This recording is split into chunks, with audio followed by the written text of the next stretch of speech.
더불어민주당 이재명 대선 후보는 오늘부터 자신의 고향이자 여권의 취약 지역인 대구 경북 지역 민심 탐방에 나섰습니다. 검찰 수사를 받던 유한기 전 성남도시개발공사 본부장의 갑작스러운 사망에 대장동 의혹 공방이 다시 달아오르는 양상입니다. 국회 취재기자 연결합니다. 조성호 기자. 네, 국회입니다. 네, 이재명 후보 3박 4일의 일정으로 대구 경북 지역을 방문하는 거죠? 그렇습니다. 민주당 이재명 후보의 매주 타는 민생버스 메타버스의 5번째 행선지는 대구 경북입니다. 나흘에 걸쳐 모든 시군을 다 들르는 강행군입니다. 이 후보는 경북 경주로 가는 메타버스 안에서 진행한 인터넷 생방송에서 자신의 고향이기도 한 이 지역이 제일 중요한 격전지가 되지 않을까 싶다고 말했습니다. 그러면서 대구공항을 이전해서 기업을 유치하겠다는 등의 지역 경제발전 구상을 내놨습니다. 이 후보는 첫 일정으로 자신의 본관인 경주 이시 시조를 모시고 있는 경주 표암제를 찾아 제사를 지내고 자신과 지역의 인연을 강조했습니다.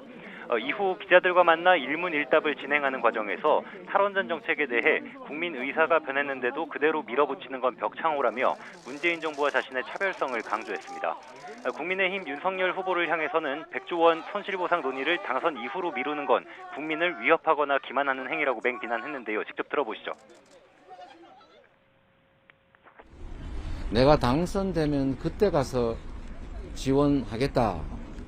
지금은 못하겠다라고 하는 거는 결국 표를 얻기 위해서 국민을 기만하는 것일 가능성이 높다는 것입니다. 이 후보는 부인 김혜경 씨와 함께 경주 황리단길에서 시민들과 이야기를 나누고 사진을 찍으며 바닥 민심을 다졌고 저녁에는 대구에서 시민들을 만날 예정입니다. 앞서 오전에는 김관영, 최이배 전 의원 입당식에 참석했습니다. 바른미래당 출신 인사들을 영입해서 중도 외연 확장에 시동을 걸었습니다. 김 전 의원은 국민통합위원회, 최 전 의원은 공정시장위원회 공동위원장을 맡아 이 후보 선거를 돕기로 했습니다.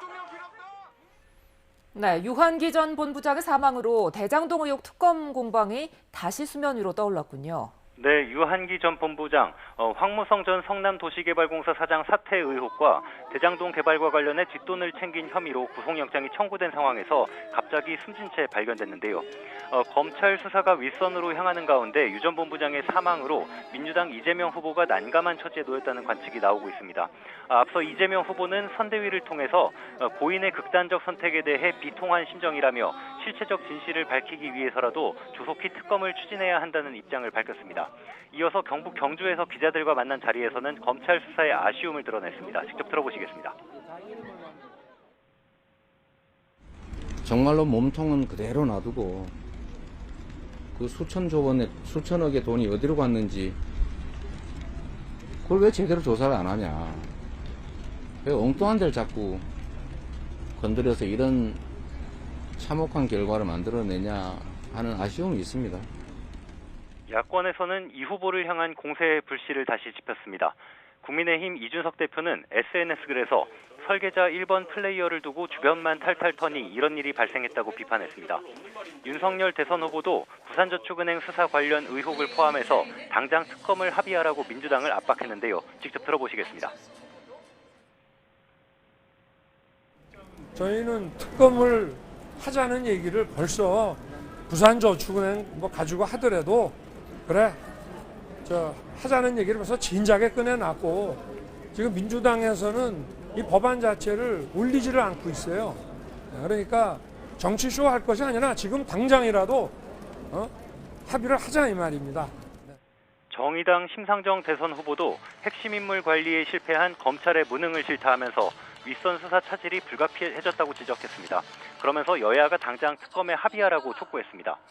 이런 가운데 민주당은 윤 후보의 부인 김건희 씨를 겨냥해서 대선 후보 배우자의 재산 형성 과정도 공적 영역의 검증 대상이라면서 도이치모터스 투자 과정을 파헤쳐야 한다고 역공을 펼쳤습니다. 다음 주 시작하는 임시국회에서 대장동 특검법, 수사 범위와 추천권 등을 놓고 여야 줄다리기가 이어질 전망입니다.